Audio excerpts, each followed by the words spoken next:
What is up, guys? Welcome to Nutmegged, the podcast where Yank and a Brit talk about the beautiful game from across the pond. I am Andrew.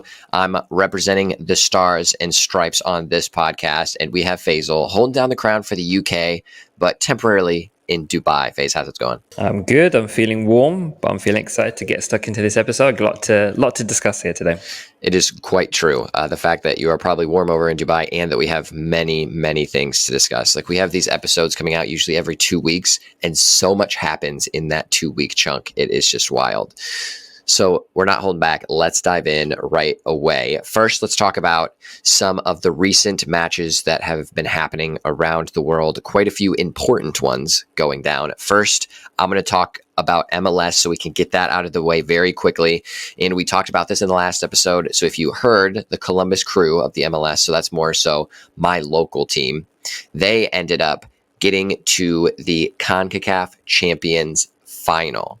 So that is exciting. It is kind of a play off of the Champions League. It's essentially the best club teams that are in the Northern America kind of hemisphere part of the world. So it's officially called the CONCACAF Champions Cup. Used to be league. They just are trying to define what cup is. But the important part, the Columbus Crew have made it to the final. That is exciting because this is the first time in their history of making it to this final. They ended up beating Monterrey, a Mexican team, 3-1 in the second leg. So I think it was 5-2 on aggregate. So they did it quite handedly, which was a bit surprising to some people because it's never been done before, like we had talked about for the Columbus Crew. But then also a team in the MLS has never beaten a team in Mexico to get to a knockout specific game like that. So that's exciting.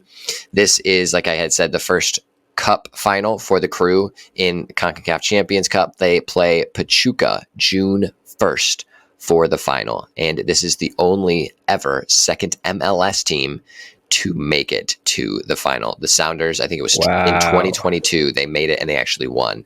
So MLS starting to pick up a little bit, and I don't really care too much about that, but I care more so about the Columbus Crew doing stuff, and they are. So it's quite exciting. Yeah, I love that. That's huge. That's technically our local club. Let's be real. This podcast's local club. So always great to see it doing well.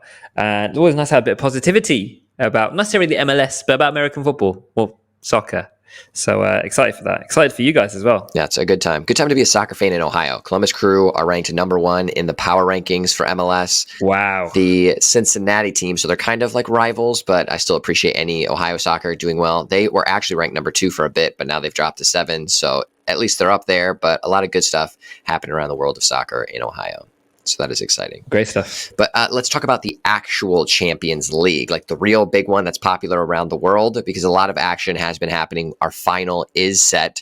So, FaZe, do you want to talk to us about the previous 2 games that got us to this final? Yeah, of course. Yeah. So we know obviously there was 4 teams in the semi-finals, and it was an interesting matchup. So obviously you got Bayern Munich versus Real Madrid. The way that's lining up, you're thinking Bayern Munich a lot to prove here. They've had a fairly poor season. Harry Kane's in the squad, but they're building momentum as well. And obviously, you've got Real Madrid here in the situation where it should be for them, a comfortable seat to the final. But an interesting game actually. If you ended up watching that one, so it is started off fairly bright from a Bayern Munich perspective. So they are score a goal. They're sort of in a fairly good position. They're at 68 minutes and they're 1-0 up, and it's looking, they can just kind of get themselves and get another goal, and they should be better to kind of go through. And then you got Joselu. In the 88th and 91st minute. If you haven't seen those goals, check out the highlights. I mean, there's some great saves in that. Jude Bellingham has played incredible on that incredible performance in that game, and it's just typical Real Madrid. It's as close as it's going to get from like a goals perspective, from a super sub in that specific area as well, to score goals in that kind of such a quick fire goals in 88 and 91, just crazy, and sinks essentially Bayern Munich from making it to the finals. So they are of course through. There's lots of stuff and lots of jokes lots of memes about them if they ever played by Leverkusen in the UEFA Super Cup, for example, if that gets to that level. Anything after 90 minutes, you can just guarantee there's like loads of memes about being like 5-5, 4-4, and it just be a never-ending game. There's like a hole in the matrix if Real Madrid ever played by Leverkusen and it was the 90th minute 0-0. So so Real Madrid is our first pairing that's going in. I mean, no one expected anything less, right? Let's be real. Obviously, great pedigree from Champions League. And then the shocker, shall we say. So PSG were sort of 1-0 down. You're thinking, is this going to be an opportunity for them to really come back? This is clearly Mbappe's potential last game at this moment in time. You're thinking Dortmund haven't really had a crazy season. They had a massively good run. But you'd think that PSG would come back from 1-0. But no. And this is the first one. This is the first shocker, I would say. Sancho is now going to be in the Champions League final for Borussia Dortmund, actually, when winning 1-0 with Matt Hummel's goal in 50th minute. So I don't know what that says about Borussia Dortmund. Does that say more about Dortmund than it does PSG? Interesting one. But yes, so Dortmund are into the final. So it's going to be on June the 1st. Mark your calendars. I mean, if you're listening to this podcast, you've already marked your calendars, let's be real, right? Who hasn't marked the calendars for the Champions League final? Crazy, right? You've got Real Madrid versus Borussia Dortmund. Andrew, what is your thoughts on that final? It was pretty much what I expected, 50%. Because that 50% is Real Madrid. That's what I had predicted. Most of the world predicts it. And even when they get into nervy situations like being one down, you always know something crazy is going to happen that at least will give Real Madrid a chance. That absolutely did happen. One of the best final matches to get to a actual Champions League final in a while. It's just so exciting, the drama that the Champions League brings out. So that was super exciting to watch. That was a phenomenal game. But like what we expected. However, the non-50% was Dortmund making it through. I was fully expecting PSG to handle them quite easily. I anticipated there could be some issues for PSG because Dortmund had a decent amount of form coming into this game. But PSG, I felt, were the much more informed team, especially with the attacking slew of players that they have, always causing dangerous attacks toward the other's goal, and quick counterattacks can happen at any point in time. And we saw a lot of that actually in the Dortmund game. They had a lot of great chances. They just couldn't finish. I remember one specifically, Mbappe just rifles it and smacks it off of the woodwork. There's probably still a dent from that, but it is just crazy that they were unable to finish the different chances that they did have. And I mean, credit to Dortmund. They did what they had to do. They powered through. They figured out a way to get a goal and to ultimately hold PSG back and then get a win, which is really tough to do against a PSG team that does have talent in it. I wouldn't say the most structured and deep team around, but you always have to be afraid of Mbappe. So it is a little bit surprising that they couldn't at least get a draw to force it to go into extra time. But like I said, credit to Dortmund. They deserve to be where they are. So it should be an exciting matchup. I'm looking forward to the Champions League final happening on June 1st and also the Champions CONCACAF Cup happening that same exact day as well, which is just wild. So a lot of champion stuff happening the same day. Yeah, it's going to be a packed weekend. It's going to be fun. Lots of football, but also thinking about the quality of football that's going to be on the show. That's the interesting thing. That's what we're looking forward to. I do hope it's a good final, just because I don't want Real Madrid to walk it. I would prefer just having some form of battle. Those sorts of games. I mean, Real Madrid are going to turn up no matter what the situation is. So I just hope it's a close final. And part of me slightly would love Dortmund to win, mainly because I'm a big Marco Reus fan, right? And him being at Dortmund and getting to this level, and I think he's pretty much clear. It's been pretty much confirmed that he will be leaving Dortmund at the end of the season. So just having that for him would be amazing. So yeah, I think it'd be great to see him lift the cup for sure. Marco Reus is one of my favorite players as well because he has a similar style of play that I tried to emulate when I was playing back in college. So he was one of my favorite players. But I'm going to do something illegal. I am going to actually do my take it or leave it right now because it relates to the topic that we are discussing currently. So take it or leave it. Real Madrid are going to have an easy path to the Champions League trophy against Dortmund. You taking that or you leaving it? Ooh. So you're saying like from the way that the path of essentially the tournament came through, they kind of got lucky with the draw, essentially, right? Actually, no. I'm just I'm just telling you, hey, Real Madrid are going to have an easy time against Dortmund. They're the better team, clearly, so it's going to be pretty simple you're math just for them. saying on that night. Yeah. Okay. It's a tough one. I mean, I would tend to agree, but when it comes to cup finals, players turn up out of nowhere. And with the idea, obviously Sancho has been fairly good at the moment, so I think maybe he may potentially turn up. You've obviously got Hummels in centre back, for example, scoring goals, but also being into that position where he's getting older, and these players potentially won't be going on for many more seasons. So that's another kind of opportunity. And to top that all off, you got Marco Reus as well. So I don't think it would be a walkover, and I don't think it'll be an easy game. So I'm actually going to leave it, right? But I do think Real Madrid will end up winning, and that's mainly to do with Champions League pedigree, less so to do with Borussia Dortmund being a poorer team or being a poor performance in the day. I think when you're building teams like Real Madrid has done, and when you're like Carlo Ancelotti, you've got certain players like your Camavinga, for example, you've got Jude Bellingham, Vinicius. Like these players aren't gonna just let it go to the 85th minute at 0-0 or 1-1. They're going to want to get a goal. So that's irrespective of Dortmund. That's more to do with the players' mentality and what Carlo Ancelotti's done for the team. So I'm going to leave it and say it's not going to be easy, but they will end up winning. I don't want that to happen, but hey. I'm going to actually take this one. I think that Real Madrid will have an easy path to get the trophy. No shade to Dortmund. I actually would be okay with Dortmund winning. I think it would be cool. And like you had talked about Marco Reus, I'm a big fan. So if he could get the trophy as he leaves Dortmund, like perfect story. That's what we want to see.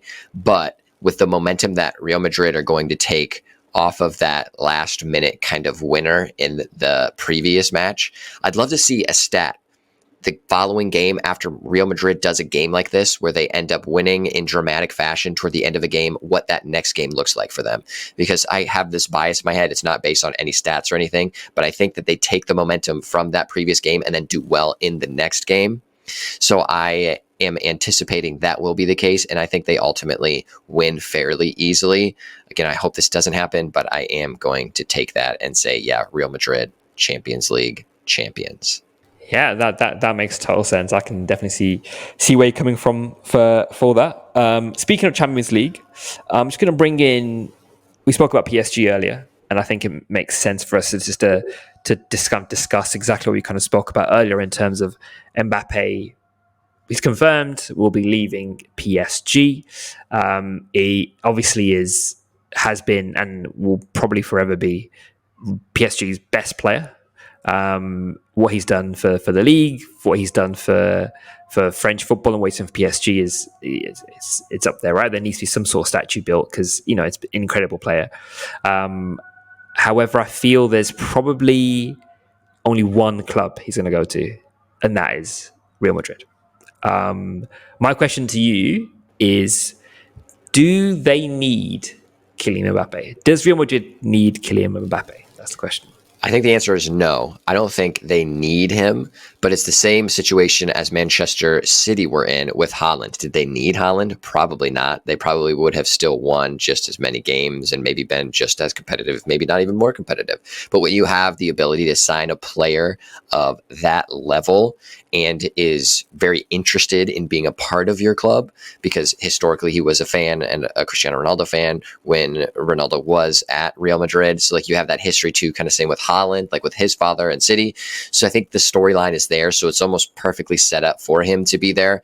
And you, of course, know that Real Madrid with the Galacticos, they like that vibe. They want to have just those pure dominant players that are better than everybody else and having that all-star squad put together. It's kind of like in the NBA where they have super teams where you have those three massive stars that got together, like you were talking Boston Celtics maybe 10 years ago. So it's kind of the same vibe. I think it does make sense. I would absolutely try to sign Mbappe if I was Real Madrid, and it just feels like it does fit perfectly. Now, I don't know stylistically what will happen.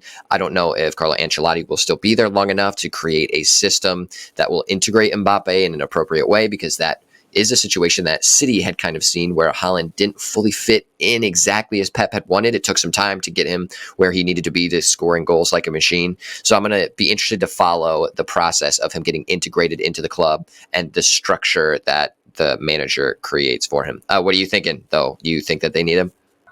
See, this is the thing. Do you remember, maybe it was a couple of seasons ago, there was all that stuff about Mbappe maybe going to Real Madrid, and I think maybe they had an offer for him, and it was back and forth between him and PSG. I think at that point, they needed him. I feel like the ship has sailed a little bit. That's in my opinion. Now, I feel that's because they've got Jude Bellingham for 100 million, right? And flying.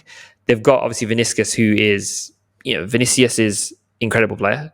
And he's really come into his own. Back a couple of seasons ago, maybe he wasn't the Vinny that he is now, right? These players just coming into play where I feel like, does he really fit in? And my point potentially is that they need maybe more a player like a number 9, like a Haaland, potentially to finish. I don't think they've really got an out-and-out striker, really. They've got that super sub that kind of comes in and obviously scored in the 88th and 91, but there isn't really like a striker. And I don't think that really Mbappe obviously fits into that mold of like kind of the Haaland mold. There isn't many Haaland mold players out there, so they're fairly limited. But to have Mbappe in that team is incredible. But I just don't think, does he really bring that team to like a 10? Like basically the way I kind of see it is, back in the day, a couple of seasons ago, they were probably like a 8 out of 10, and Mbappe made it a 10. But now at the moment, I think they're probably like a 9 or 9.5, and probably Mbappe makes them a 10, but it's not. He doesn't bring as much as perhaps other players have brought so far. So that's just my opinion on that. And I think that, he's obviously a great player, but, and like I said, there's only one club he's going to go to. It's Fabrizio Romano. We know the main guy, and on Twitter who follows him, and even he's saying it. And it's going to come out sooner or later. Real Madrid done. That team is going to be insane with him in, but it's just not sure if they need him or not. I'm curious to see the integration, because that will be the piece for me that will tell if he's like fitting where he needs to fit. And if Real Madrid see that he's not fitting in appropriately, are they going to adjust their squad, get rid of certain players and try to bring in other players? That will be curious to me. I'm looking forward to seeing that integration. But let's talk about the losers in this situation, PSG. So they are not going to have their star talisman anymore, which it could have been a good situation, of course, because he is French. So it would make sense for him to play for maybe the best French team. And like, that's an exciting thing to have that French player playing for a French team when it's not necessarily the best league. He could have been a figure for the league to try to increase Ligue 1 to make it more of a powerhouse when it comes to the ranking of the leagues. So a lot of stuff could have gone right, but apparently it did not. We know the drama over the past few years as well of him saying he's going to leave sooner, and all the drama of him with PSG and the owner and the board and all the management there. So what does it look like now that PSG are going to be losing him? I honestly not sure what's really next for PSG. I think I'm not really looking at their squad. There really isn't any standout players for me that are from back in the day. Do you remember there was there was Cavani, Zlatan Ibrahimovic, for example. I remember playing on FIFA. You wanted PSG because they had the players. Lavezzi, Blaise Matuidi, like these players that were like incredible. Verratti, for example, and yes, they've also got some great players. But I looked at their squad and I was like, I can't really see any players really stepping up to the point. And even their manager as well was, when it was announced that Mbappe was going to leave, he just kind of left him out of a couple of the games. And I saw some of their highlights of the game that just wasn't really clicking for me. Some of their performances just really didn't really click. And it's evident, it's obvious that Mbappe is the spark. He will be the spark of pretty much any team in world football, but he still is always the spark. And without that spark, I honestly don't know what's going to happen. What I would love to see is another team do what Bayer Leverkusen had done in Bundesliga, and really what Monaco did, for example, and do something which is like maybe like a Marseille, for example, come through and to kind of get into that position where they are challenging PSG. I would love to see. I think that will happen. I think, in answer to your question, I think the league will potentially become a lot more challenging. There'll be a lot more players in there. There'll be a lot more kind of players fighting for other teams, more squads, more depth in squad, where it's not just one player just completely just steamrolling, one team steamrolling. So I think it'll be an interesting season. And my prediction would be for next year is Ligue 1 next season is probably what the Bundesliga has probably been this season, with the likes of Bayern Munich and Bayer Leverkusen and Dortmund, etc., coming through. So I think it's going to be an interesting one. It makes Ligue 1 a very interesting place next season. So yeah, I overall interesting. I think it is interesting. So losing a talisman is always hard because he is like the core of your team, and they have kind of built their team around him, but not fully. I just don't think they did the best job of getting the pieces that they need to have in place to support Mbappe the best so that they could be such a dominant team. They were close, but I think they were off a bit. So now that he is removed from the roster, I'm curious to see what the process will look like of bringing in maybe another talisman type of player to fill that star role, or are they going to try to develop maybe like a Kolomoani or Barcola as the star player to fill those shoes? So it's kind of like when the main striker that I'm blanking on his name from Real Madrid, and everyone's going to punch me in the face for it because he won the Ballon d'Or. What is this dude's name? He's bald. He plays in the Middle East now. Oh, Karim Benzema. Karim Benzema. That's the boy. Holy cow. I don't know where I lost his name in the depths of my mind. But it's so he goes from Real Madrid, a little bit of a surprise. Like, it wasn't talked about 100% as like a sure thing. And then he makes the decision to leave. Who do you fill that with? So their situation, they didn't necessarily take a star because they were thinking Mbappe was going to be coming sooner, maybe then a little bit later. But then they waited, just had some good solid pieces, as PSG does now, and Jude Bellingham ends up stepping up and really being the player that can fill those shoes. So that's why I'm kind of comparing to see what will happen. Will they try to buy a player to fill it, or are they going to try to push one of those players that they currently have that has star potential to fill that role? I'll be curious to see what that looks like because they do have a lot of good pieces on their roster still. It's going to be a curious offseason for them, but I think if they have those right role players, they do bring in maybe a couple more pieces that fit in the right spots and either develop someone into that star role that can take that step, or buy one and then plug and play the right person in the right situation, which I don't know if their manager is the right person to do that. We'll have to find out, but I am curious to see how it will all play out for PSG and for Real Madrid when this thing does end up happening. I'm just looking at the squad here, right? And you mentioned obviously Colin Mawani, who's a great player, obviously known from the French team. But aside from that, Gonçalo Ramos, who if we're honest, he had a good World Cup, and that's no one really heard of him until that point, right? Ousmane Dembele, who's mixed, has some really good flashes and can be great, but can be really awful in certain games and go really missing. Asensio, which again, I don't know really, is he a player that increases the depth of the squad? And then you got Barcola, who's fairly new to the game, right, in terms of for PSG. Their midfield, I'm just looking at it, and Vitinha, maybe Fabian Ruiz, but there isn't really anyone else. There's an Ethan Mbappe, so his brother's in that space, but I think there's no one really in there aside from that. That gone are the days where you're like, wow, they were stacked in midfield and up front. And then up in the sort of like defenders point specific area, they've got Hakimi, Kimpembe, who's been out with an injury for a while, Marquinhos, who's getting old, right? We all know that. Lucas Hernandez, Skriniar, Kazawa's leaving. So I don't know. They're going to need to delve into this market, I'll be honest. That makes it a bit more scary, obviously, because Manchester United are in that space as well, and we're trying to get players, and you've got PSG in that space, and we'd like to go to an easy cup, for example, the Ligue 1. So, interesting season next season, if you want to see for Ligue 1 in particular, but we shall see. Yep, I think so too. I think this squad, you're right, it doesn't have star-studded talent, but I think it does have like a lot of core pieces that they can play a specific role, like I had talked about in previous episodes. Like, if you have those core players that can fill a specific need, and then you build around a star player or two, you can be in a good spot, as we saw with Bayer Leverkusen. I think that could be what PSG could be like if they implement the right strategy. They have the right manager, which again, I don't know if this is the right situation for him, but then I think they could be good and have a really good season. But I'm much more into the parity idea of Ligue 1 being more interesting because other teams can now compete a bit more effectively. If I had to guess, I think that's the route it will go. I don't think PSG is organized enough to make themselves into a machine with the right systems to be able to just be so dominant. So I am looking forward to Ligue 1 next season. As we kind of finish talking Champions League vibes, there are two teams that have qualified for Champions League play that are kind of surprising. Maybe if we would have said this at the beginning of the season, people would have been like, maybe you might be a little bit crazy to suggest this. Like when I suggested that Hungary would win the Euros, you're like, maybe not. So those two teams, Aston Villa and Bologna, two of maybe the mid-tier usual teams, performing very well in their domestic leagues. We're excited to see it. Are you excited to watch them in the Champions League?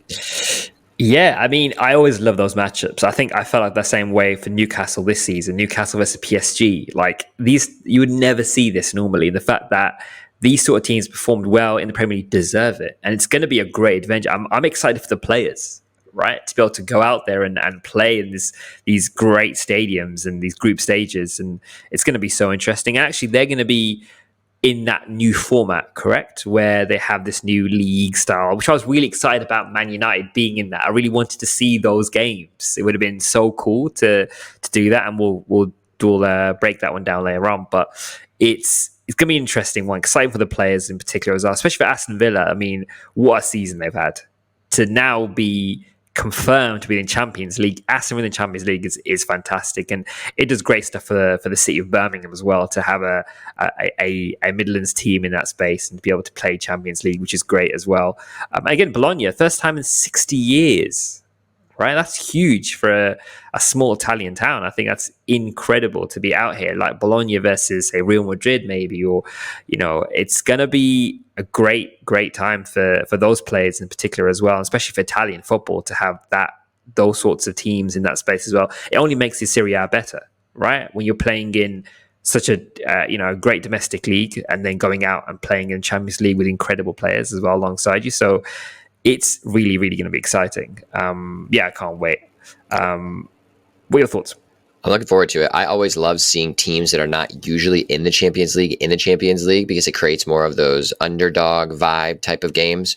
And I usually come from a team perspective as a fan, and like growing up in a small town, all the teams I played for and usually support are more the underdogs. So that just creates more excitement for me. So I always love to see that. I've been to the city of Bologna, so it's really cool. It's like it is a smaller city vibe. Nice. Beautiful. It is such a cool city. So big fan for them.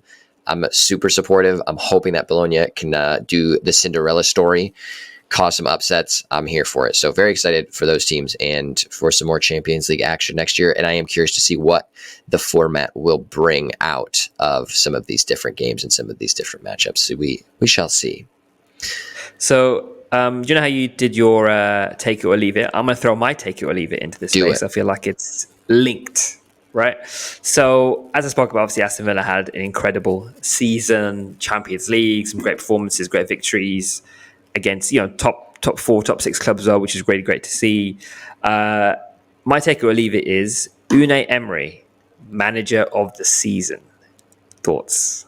I'm here for it. I do enjoy seeing managers that are able to take clubs that are at a certain level and then you can see the improvement. Everyone is able to see it. I value that more than a team like Manchester City with a manager like Pep Guardiola, who just consistently stays at the same spot and like wins over and over, which is phenomenal and tough to do. I get that.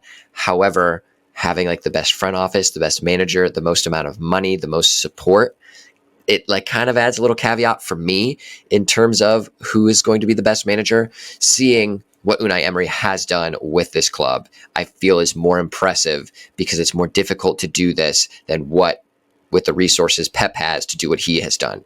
So I know that's tough and it's difficult too because City, if they do end up winning the league, it's like the 4th time in a row, which has never been done before for like an English top tier. So it's tough, but I am going to take this. I think I'm taking it if I'm saying it the right way because Unai Emery should be the manager of the year. I don't really know who else is in competition for him. I mean, other than Pep.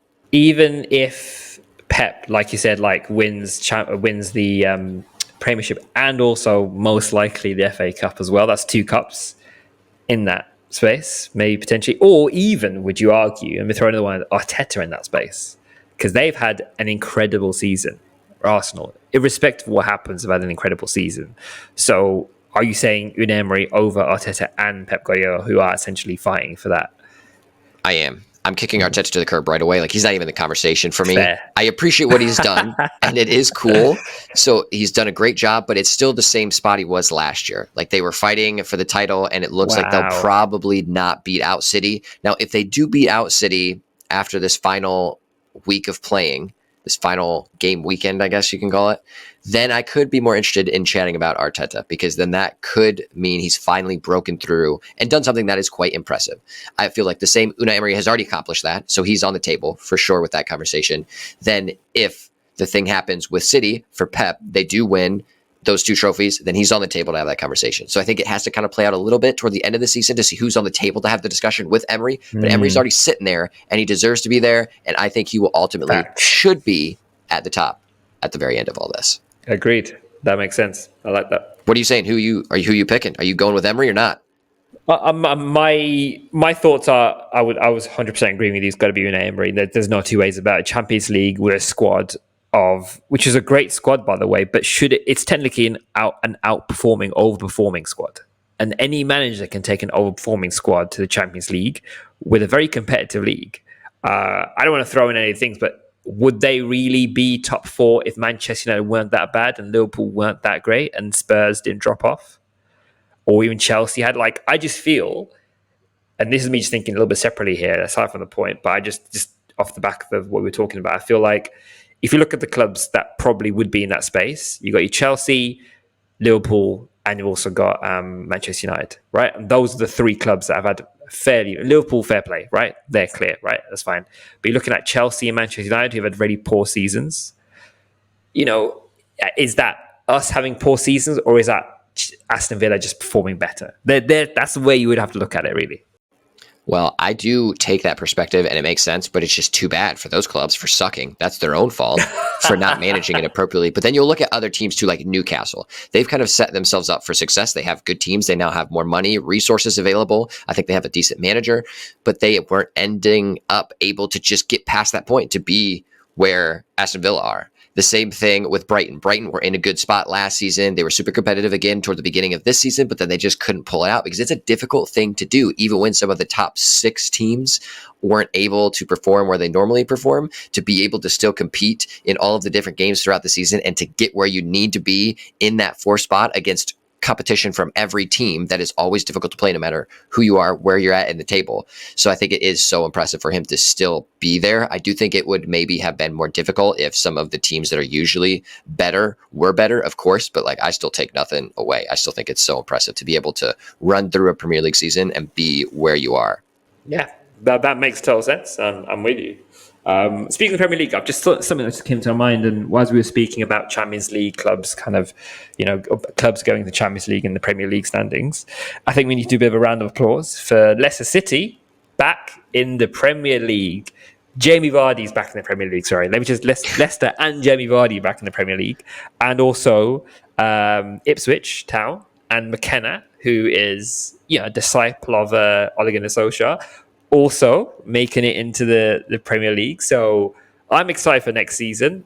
I think it's great to see if you haven't watched some of the free-flowing football that Ipswich have been playing, honestly, check it out. Granted, it is definitely a very hard league, and unfortunately, likes of Burnley, for example, haven't really clicked. And my prediction was I thought they'd do better than they were, but unfortunately, they are relegated. But it was the fact that now you've got players and managers that are of new managers, for example, like McKenna and Jamie Vardy came back into the fray again.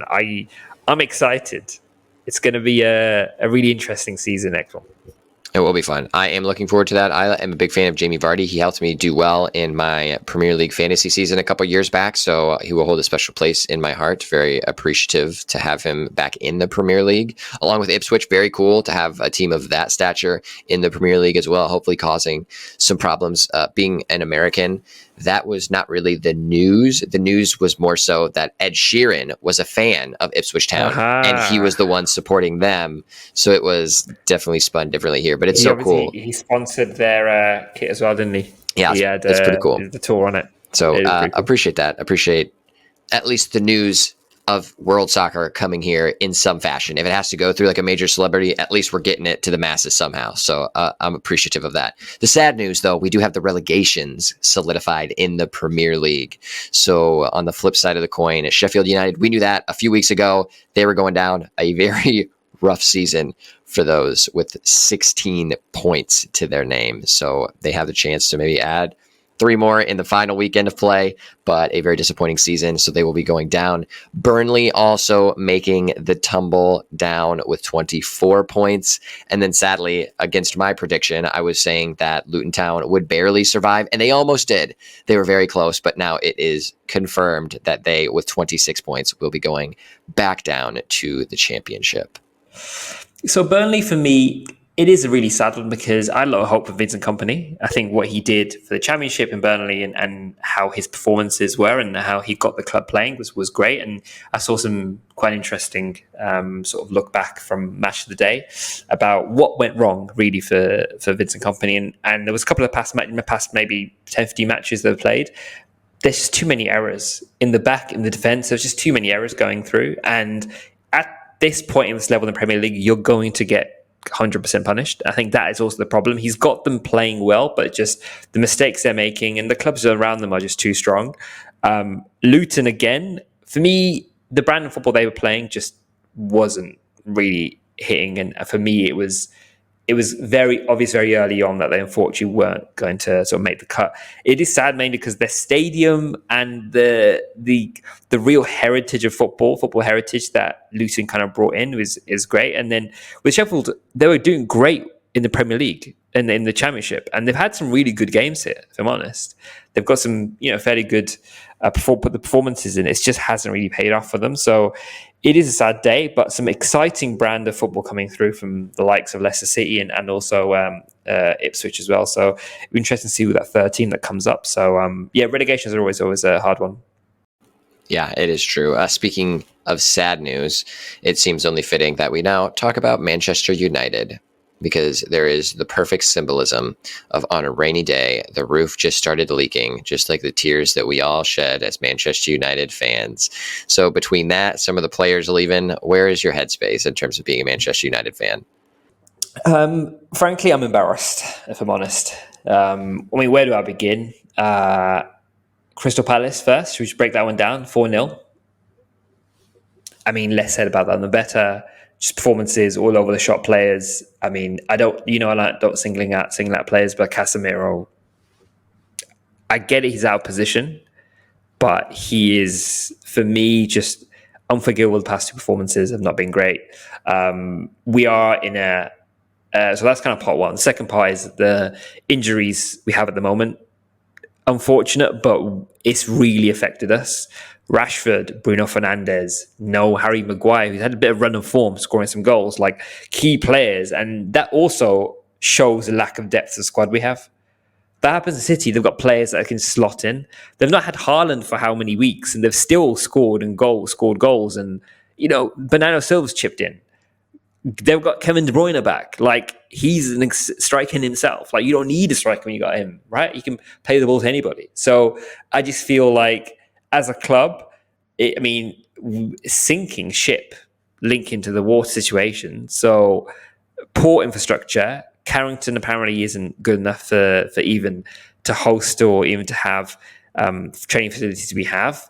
Club is in poor performances, like the Burnley situation was the final nail in the coffin, really.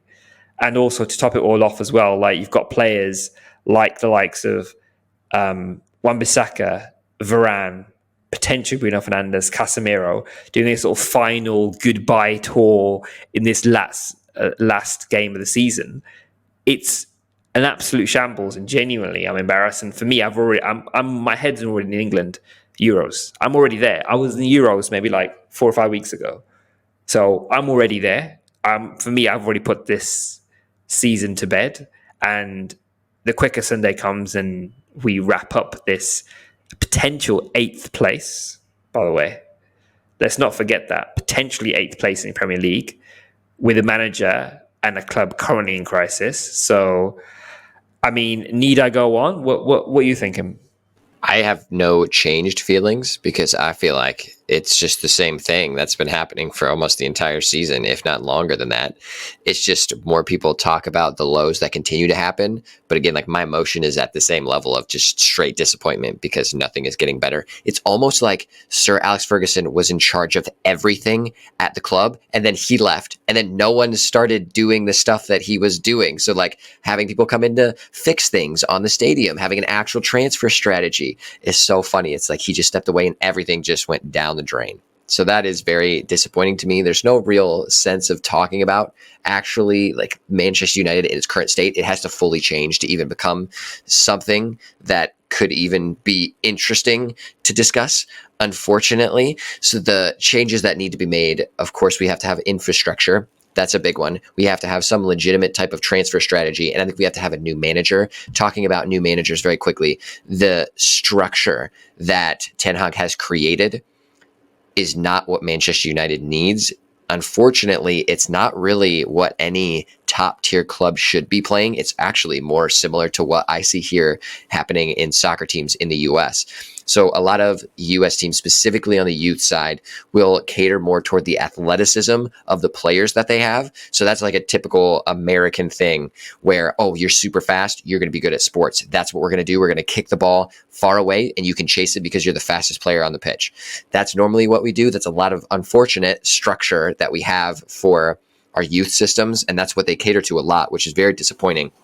So I have this thing of, if Messi came through a program in the United States back in the day, they probably wouldn't have looked at him because he wasn't the fastest, wasn't the strongest, which happens to so many players. Think of the Messis that could have been a part of the US soccer system, but we missed out because we still cater to those types of things. We're slowly transitioning and getting better, but that's what Ten Hag does. So it's much more of a system where they don't have a possession or like a style of build up. It's more so just relying on a quick counter where they can ping the ball out and chase.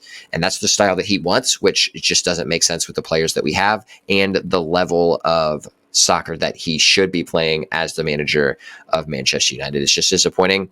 But manager is a hot topic for Manchester United because I don't think many people believe that Ten Hag will be around next season. Are you in that camp? What's the thoughts? I've been in that camp for about a good 6-7 weeks now. For me, what his performance. I mean, if we do pick up the FA Cup, I've heard a lot of people kind of say, "Oh well, if he somehow wins the FA Cup," I'm still like, no, this is not. It's not good enough. It really isn't. To be fair, the infrastructure's not been great. I've not seen anything for me in this club that's filled me with any form of confidence in the manager. I don't like. I mean, obviously he's got a couple of seasons, but I just feel like it's just there's something really not right here, and maybe he's not the manager. Maybe it's not the right time. There was a point where everybody wanted Ten Hag.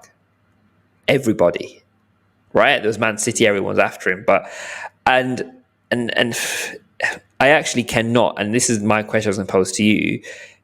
We're both seemingly in the Ten Hag camp out, right? Out camp. Who do you really see to replace him?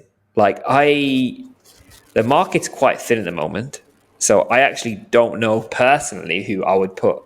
Like, yeah, this is that guy. I'm seeing Gareth Southgate, and I don't know how I feel about that because what he's done with England in terms of quite an overperforming team to not really get him to a point where, there should be a couple of cups, in my opinion, right? Not sure what's happening there. I just feel like if we're only linked to Gareth Southgate and there isn't really any other managers, why bother dropping Ten Hag? I don't even care what manager Manchester United selects next because it's not going to matter because it is still such a mess internally in the front and back office that whatever manager you put in place is not going to be set up for success. That's just the situation that we have at Manchester United. I've been talking about it for probably about 2 years now, if not longer. So nothing is going to change for the club in a better way until the front office and back office stuff gets sorted, which Ratcliffe coming in will help. He's slowly making changes, missing the mark on a few things. Unfortunately, I was having high hopes for him, but I think it's still slowly shifting in the right direction. And that has to happen before we do bring in a manager and suspect or hope that they will succeed. Now, at the top of the list, I still think is Graham Potter, just in general, because I think Ratcliffe likes Graham Potter and has wanted him to be there, which I could be interested in that. I don't know a ton about Graham Potter. Did good stuff with Brighton. Hasn't really done too much as of late. I still think he's a free agent, so the conversations have still been out there about selecting him. I don't know. I could be open to that. I think he could be a good manager. I think the other Brighton current manager, De Zerbi, has been thrown around. I mean, of course, why would he not be? He had an awesome season with Brighton as when he took over for Potter.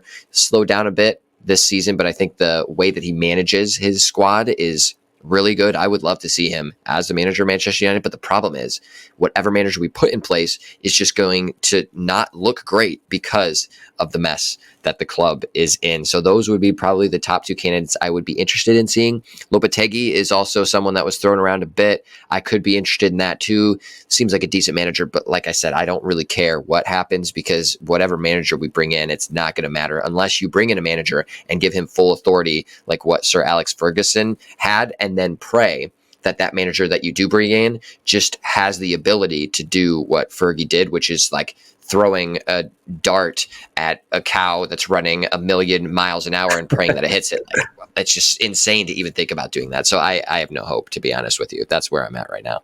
Even any of the managers that you said, none of them are really inspiring to me, and none of them feel like, oh yeah, cool, we're gonna do that. Like, ironically now, I'm waiting for Pep to leave Man City. I don't think we personally will have any chance. I also think the likes of Klopp now has gone from Liverpool.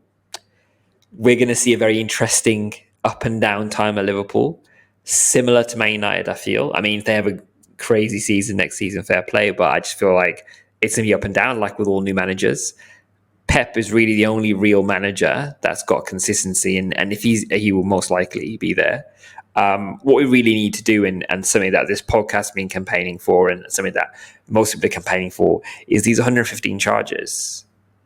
Someone, somewhere, genuinely needs to really start looking into that properly and actually think about what's going on, because how we can watch them keep playing football, how they're still in the Premier League, how they just are around, and I can feel Pep's a bit rattled. If you see his most recent interview where they ask him about Man United, Man Chelsea winning leagues with titles with money, he's like, oh, but Man United won it with money. Chelsea won it with money as well. Like, what were we saying about those then? And I'm just like, I can feel that there's a heat catching a little bit, but with the likes of the money they've got, it's probably going to be all paid away and it's all going to be good. But if they genuinely let off Man City with that 115 charges, or nothing happens, then I don't know. I don't know what it says for English football overall, but something needs to be done, because that is just, it is ridiculous. Yeah, it says that nothing matters and you can do whatever you want, and like maybe you'll get punished, maybe you won't. It just depends on the day and how much money you got. Disappointing that is unfortunately where we are. Do you want to hear an interesting conspiracy? Right, hit me. I love it. Give me my tin hat and put it on. Manchester United. It's about Sir Alex Ferguson, right? The conspiracy is that Sir Alex Ferguson knew that David Moyes would not perform at Manchester United. He knew in his heart of hearts, he anointed him as the chosen one, right? And knew that perhaps David Moyes is, if you look at it on paper, is not an outstanding manager, right? Everton, he hasn't got that, like, he's going to be the new candidate for taking on Manchester United, and that's come through, right? And the conspiracy potentially is that he knew that, and he knew the problems at Manchester United, and he almost wanted, I mean, it's silly as I'm saying it out loud, but the concept of the conspiracy is the fact that potentially he, almost set up Man United for failure, and it was a case of there was never going to be a manager. There was a point where Jose Mourinho was in the picture before David Moyes, and he was at a point of a manager at his peak potentially around that time. But he rather had David Moyes than Jose Mourinho. Is that potentially Sir Alex Ferguson? I feel bad saying this because we're all big Sir Alex Ferguson fans, but is it a way of him kind of going, look how good I am? Here, take David Moyes. I would say it could happen. Sure. I feel like Sir Alex Ferguson has more character than that. So to maybe think about even doing that, I would not think that he would. But even if that was the case in some alternate universe, it's still up to the club to make the decisions to figure out like the next step, to have some type of process, so Fergie's getting old. He's going to transition out at some point. We need to have a contingency plan. If you don't have that plan set up in place, this is your own fault. This is the owners and the whatever type of structure they had back then, whoever was managing anything, that was all of their fault. So I would no blame at all on Fergie in the case that this is even a real thing anyway. Like, that would just be crazy because it's literally the club. They get to make the decision of who's being hired anyway. Like, it has to be signed off by the owners or sporting director or whoever was there at the time. So I would have no shade for this conspiracy theory anyway. It's all just stupid. Actually, though, Manchester United stuff that is still related. We're talking in the Saudi Pro League real quick because apparently they're going to be signing 10 new players. And one of them may be Bruno Fernandes. Is it time for him to leave? There have been interest in the Saudi Pro League from them to him. So what are you thinking? Is it his time to leave? Who else should they sign? No way can Bruno Fernandes leave his club. I'm sorry, I'm not having it. He can't.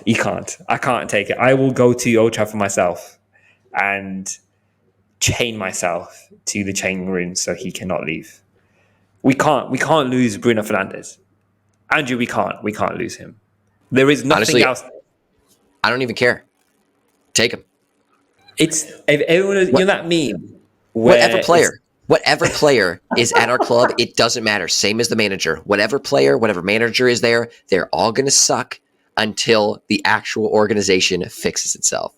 We can't lose Bruno Fernandes. We can't do it. I get it, but he's a difference between us losing maybe 2-1 rather than 3-0. In my opinion, right? I feel like as a captain, any team without Bruno Fernandes pretty much is a better team with Bruno Fernandes in. Us without Bruno Fernandes, I can't think of that reality. There's two memes in my mind. Number one is Pep Guardiola, where he's like, we cannot replace him, right? That number one comes to mind. The second thing is, if Bruno Fernandes leaves, it's that, like Ian Beale from, you probably know, do you know EastEnders? You probably may have seen the meme, when he's like, I've got nothing left. That's basically what happens if Bruno Fernandes leaves. Those are the two things that will happen. Bruno Fernandes can't leave, and if he does, the Premier would probably be for the money. It also, perhaps similar to you, it's the infrastructure around isn't great. So, he can't do it though. I'm sorry, not having that. I think that he probably will leave between the money that he gets offered from the Saudi Pro League and, the current state of Manchester United. Why would you even want to stay there? I would, still being at the peak of my career, as Bruno Fernandes is, looking for another opportunity, maybe with a bigger club. I don't think going to the Middle East would be my vibes, but I guess maybe if I got offered enough money, I could do that. Maybe Bruno's in the same camp.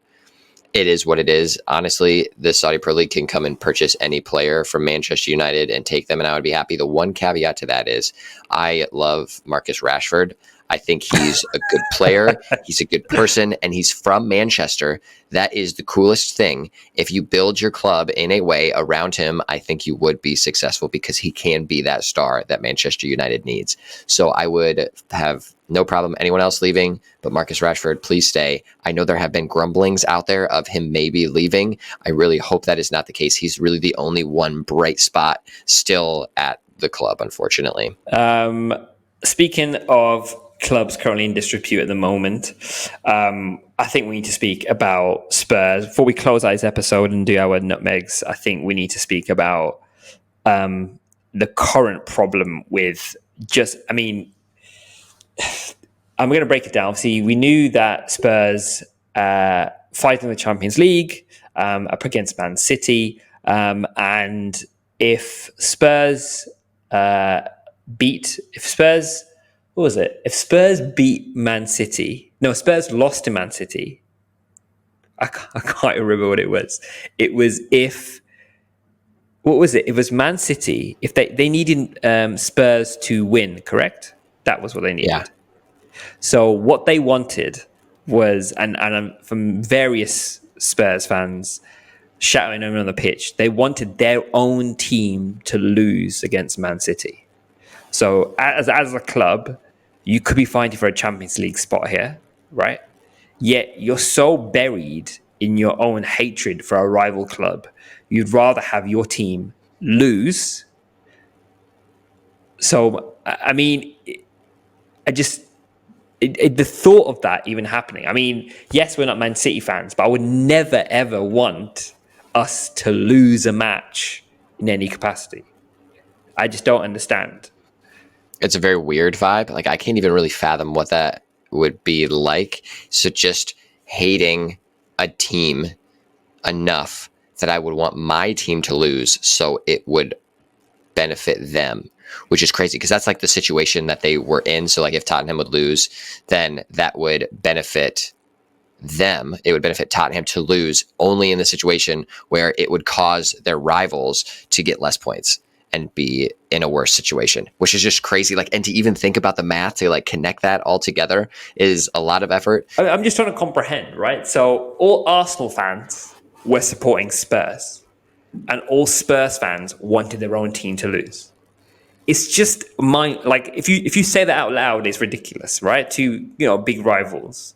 They're not even the one of the biggest rivals of football, right? If you've got your Celtic, your Rangers, your Boca Juniors, like there's mad rivals around. Man City, Man United, Liverpool, like there's some big rivalry, right? Still, I feel like I wouldn't want my own team to lose so I can get Champions League, right? It's just, I just feel like, and even there was Big Ange Postecoglou, I think it is, Oh boy. came out and said that in the past 48 hours, it's been made clear to me that there's a lot of foundational issues currently wrong with Spurs, and there's issues at Spurs. And what he's really referring to is then, I personally think there's some senior figures within that kind of club were kind of saying, look, we don't really mind if we lose, let's try our best, but we lose, it's okay. We don't want Arsenal to win it, so it's okay, right?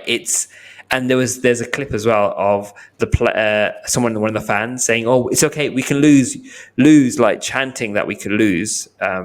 We referring to Spurs, and Ange coming up. Look, I've heard you say that already. I'm going to get you kicked out. And he seems like a man of integrity and just wants to win games, as every manager should do, irrespective of the rivalry. So it's absolutely ridiculous for a club to want their own team to lose so another team doesn't win the Premier League.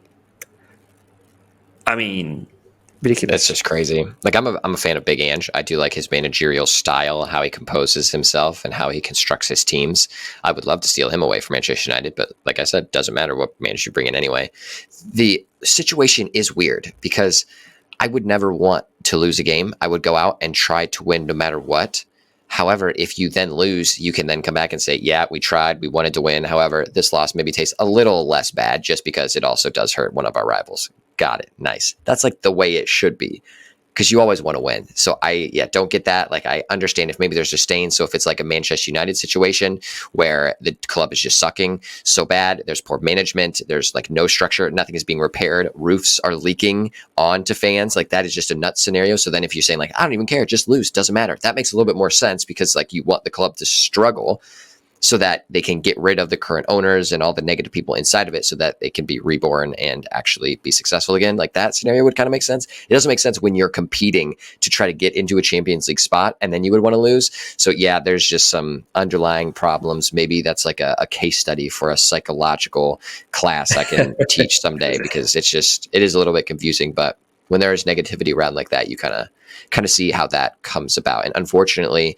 for Tottenham, that's not what you want to see from your fans. Would love to see them win, and would love to have seen them beat City, which could have been a case that caused some problems, but it is what it is. Let us end this episode on a not high note, at least for mine. My Nutmegged is not very happy. It actually has to do with Manchester United, so I'll throw that out there for you really quickly. So my Nutmegged of the week is about Manchester United's women's team. They won the FA Cup. Lovely. Great job. Congratulations, the one bright spot in Manchester, which we don't talk about enough because we should be, because they're the only good part about Manchester United.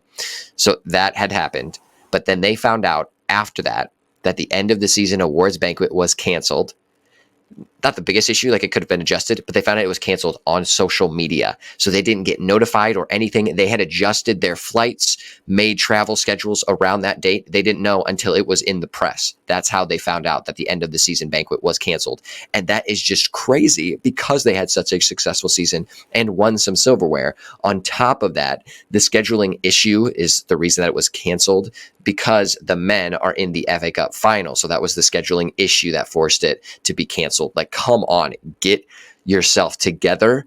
Because if that is just such a small, minute thing that is easily managed, that we manage deeper problems at Terra State with a soccer program that is coming off the ground, as well as with Delaware Rising, like scheduling conflicts and stuff. If we can manage that, come on, Manchester United, you can figure something out. But that is my nutmeg, because it's just so stupid. Absolutely. I mean, seriously. I mean, what does that say? Does that show that perhaps the women's team is maybe a little bit disregarded in comparison to the men's team? It just doesn't seem right. Like, a lot more needs to be done. But I mean, it doesn't surprise me. Manchester in shambles at the moment, so why not? Let's have another shambles. Hey, let's add another one to the trophy of shambles at the moment. For me, it is actually regarding Arsenal and also Man City. Arsenal were actually, so obviously Man City played Spurs, was it on yesterday? And the night before, Arsenal fans thought it would be quite hilarious to do fireworks outside the Man City hotel, right? And you thought, okay, we've heard different teams do it. You know, that means they disrupt their sleep and maybe they're not as great the next day and they're a bit groggy and they lose. It's just silly though, right? But unfortunately, no one really told them, or they should have really thought about it, that Arsenal actually play Man City and Spurs play in the evening, the following evening, 8 p.m. So they're even destroying their sleep, and then they can sleep during the day. It's just ridiculous. It's just really poor. It's not really thinking about it. I also potentially, I mean, as an Arsenal fan, like trying to like disrupt, you know, the other team, it just feels like it's just, I think it's poor sportsmanship. Jeremy, you either win or you lose. As an Arsenal fan, if you didn't, there's certain game you should have won, you should have won. Like, simple as that, right? But yeah, just not really thinking about that. And you can see them, they're all hooded up. They've got their like balaclavas on, letting off fireworks, not really realizing that the next day is a late kickoff. So yeah, that's my nutmegged of the week. Moral of the story: do your research and figure out the scheduling. That's a good moral for Manchester United to learn, maybe, from that situation. They could figure that out too. All right, fam, we are out. Thanks for joining us on this episode. We will see you in just about 2 weeks. Before then, jump on our Instagram account at Nutmeg Podcast to DM us with your listener questions or take it or leave it submissions. Hopefully, you're able to get on a pitch somewhere. Just don't get nutmegged. Peace. Peace out, guys.